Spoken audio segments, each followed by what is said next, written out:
Welcome to Stockbridge, Michigan. Population 1,128. To the untrained eye, you might not think twice about a town like Stockbridge, but something amazing is happening here in these otherwise quiet streets. And it all started with a veteran turned high school business teacher. My experience in the military really led me back home to teach.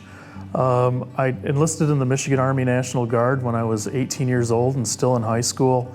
Went on active duty for training and then went to college. Used the GI Bill and the Michigan Tuition Assistance Program from the Michigan National Guard. During that time I had a variety of jobs that I did, but the ones that led me back to teaching were twofold. I was a recruiter, and then I also worked with the multiple launch rocket system. And the multiple launch rocket system has a lot of the same components that the robots the kids are building today do. So that training really kind of helped me with the electronics. And then my recruiting experience led me to get a certificate from Eastern Michigan University to teach business and marketing education. After settling down to teach, Richards came across an opportunity to start a robotics program. The administration approved it and they were off.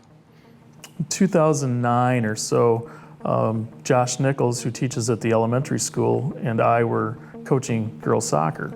And as the girls were going through drills, we were talking about robots, and he says, "Hey, I seen this really cool robot. It's underwater. You got to check this out." And so I looked at it, and he goes, "Man, I really like to do this with my elementary kids, but I don't know how to do the electronics." And I said, "Well, looks like the frame's pretty good. I think your kids can handle that. How about I had the high school robotics kids build a control system for you, and then we marry them up." So we did it as an experiment without really telling anybody and just tried it out. The elementary kids loved it, but when the high school kids went down to help them, they felt kind of left out. They're going like, "Hey, Mr. Richards, they're having all the fun. They get to drive the robots in the water, and we did all the work building these electronic controls for them, which is cool, but we'd really like to build an underwater robot too." Often with innovation, you occasionally have to bend some rules, and this new program was no different. We snuck a water tank into the school one night, into the computer lab without anybody knowing about it, filled it up and had it there for a while so the kids could practice. And then we went to the Great Lakes Regional ROV competition, which was in Alpena, Michigan. And I don't know if we got lucky or what, but we actually won the competition. That win qualified them for an international competition, farther away from home than many of them could have imagined. 4 kids from Stockbridge got the opportunity of a lifetime. They got to travel to Hawaii to compete against some of the best teams in the world.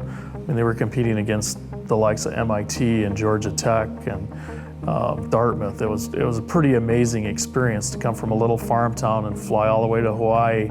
And some of them, that was the first time on the airplane, and it was just an amazing experience. And of course, after that, everybody wanted to be on the underwater robotics team the next year.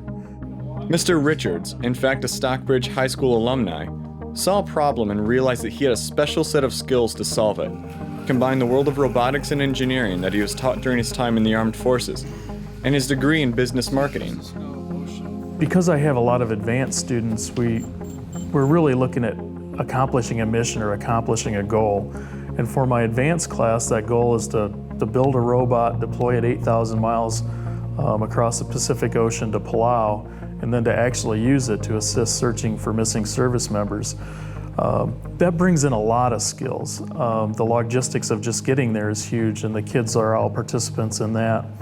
But the fundraising portion and the business portion, so students are learning how to market their project, how to raise funds, how to use social media and the media to get attention for their projects, to build support, and to help raise funds. Many of Mr. Richards' students have gone on to study at a number of prestigious Michigan universities, something you might be surprised by if you don't take the chance to look a little bit closer at a place like Stockbridge. I think it's getting people to say yes instead of saying no. I mean, there's a whole world out there outside of Stockbridge, and this is giving our students and our community an opportunity to see that and pursue that.